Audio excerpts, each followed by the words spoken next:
Sir, can we get your reaction on the communication, or some are calling it a complaint, filed doon sa International Criminal Court by the lawyer of Matovano? Let them be.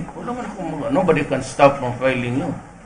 Interested kayo na basahin yung communication o yung complaint? Or hindi rin?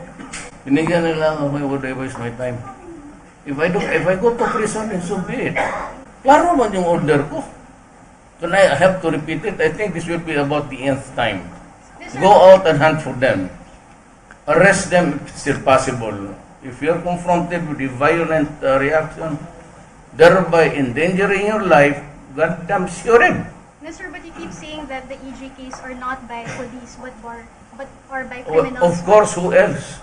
But sir, there are reports nga po that they are actually policemen who work with I other will not, because the police has never told me. If you feed mo dyan, i-mention mo in Pasig, it's just yours. So sir, are you not going to investigate? No, katagal na, kaya there was cleansing, di ba? Yes, sir, meron pa rin nangyayari. We continue to investigate. Doesn't you kung nangyari pa, ayaw mo na mag-investiga. There is no limit to an investigation because there is no limit to crime. But sir, when can we expect actual conclusions and findings? You cannot do it because it is happening every day. So there can never be a conclusion of any crime in any country, but that is historical. Bakit bang Amerika na-solve nila?